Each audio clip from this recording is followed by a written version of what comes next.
In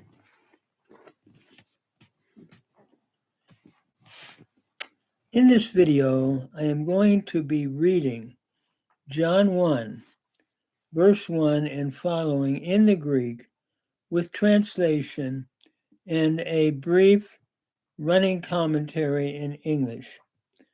John begins in these first 18 verses by setting forth Jesus Christ in an amazing way. And so we begin verse 1. In arche ein halagas, kai halagas ein pras tan thaan, kai taas ein halagas. In the beginning was the Word, and the Word was toward God. We could say face to face with God, and the Word was God. Notice three things about the Word here. The Word, which is referring to Christ because of verse 14. The Word became flesh and pitched his tent among us. So we begin looking first of all at the eternality of Jesus Christ. In the beginning was the Word. He was there. Whatever beginning one wants to start with, Jesus Christ was there, John is saying. Secondly, the Word was pros ton theon. The Word was always face to face with God. In other words, the Word is distinct from the Father and was always in that intimate relationship with the Father, but at the same time is distinct, a separate person in the Godhead. Number 3, kai theas ein halagas, and the Word was God. What John is saying here is that Jesus was fully divine. The Greek does not have the article under theos. It's what we call a predicate nominative, and it's predicating something about the Word, which is the subject of the clause. The Word was God, or fully divine. So three things about Christ. He was eternal. He was always face to face with God. And thirdly, he was divine. The Word was God. Then in verse 2, it reads, Hutas ein enarche pras tan thaan. This one was in the beginning face to face with God. That is, Jesus was always in the beginning face to face with God from all eternity. Whenever the beginning started, Jesus was always there, having been always eternally face to face with God the Father. Then in verse 3, it reads, Panta di autou agenita, kai koris autou agenita ude chen ha geganin. All things through him came to be, and without him came to be not one thing which has come to be. All things have their origin through Jesus Christ. He is the channel. All things through him came to be.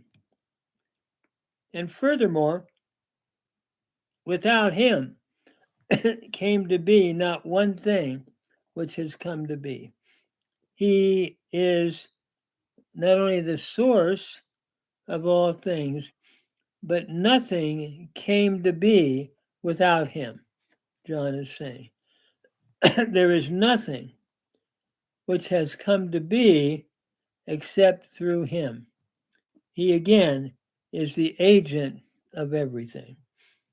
Verse 4 then, in autou zoe ein, in him was life.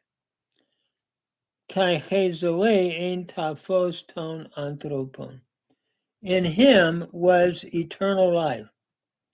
Being eternal, he is the source of life. In him, life always was, because he is eternal life. So in him, eternally was life. And the life was the light of men. I take the thought here to be the life was the light or the truth for people, of humankind, of men, of people. So Jesus is life, and that life is the light that one needs to come to. Jesus said, I am the light of the world. And through him, one is brought to the truth of what God is like. If you've seen me, Jesus said, you've seen the Father.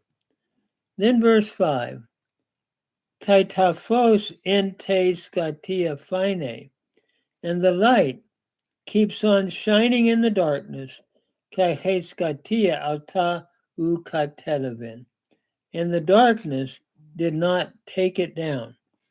Notice here, the light continues to shine in the darkness of this world, no matter how dark the world gets, and it's pretty dark.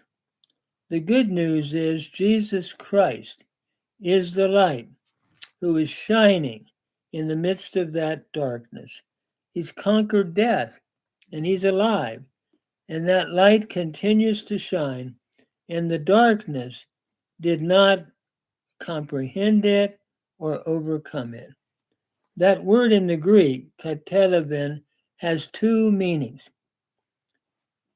It can mean the darkness did not comprehend it. And that's the way the Latin translated, comprehenderunt. The darkness did not comprehend it. And we could also translate it, and the darkness did not overcome it. And I think we have a purposeful use of two thoughts here in this verb, katelevin. That is, the darkness did not comprehend it. The natural man receives not the things of the Spirit of God, for their foolishness unto him. But neither does the darkness of unbelief overcome it. People have said that the message of Christ would not endure, and yet here it is today, stronger than ever. So the darkness did not overcome it or comprehend it, both ideas. So what a beautiful thought here as we think about the darkness of this world, which does not comprehend Christ and really receive him in a comprehending way. The good news is those that do find life. And we know that that life will be eternal. And we know that those who do find the light, which is Christ, the truth for everyone who's willing to put their faith in him. And the darkness did not overcome it. No matter how dark the heart of unbelief is, it cannot overcome the light that Christ now shines by his death, burial, and resurrection.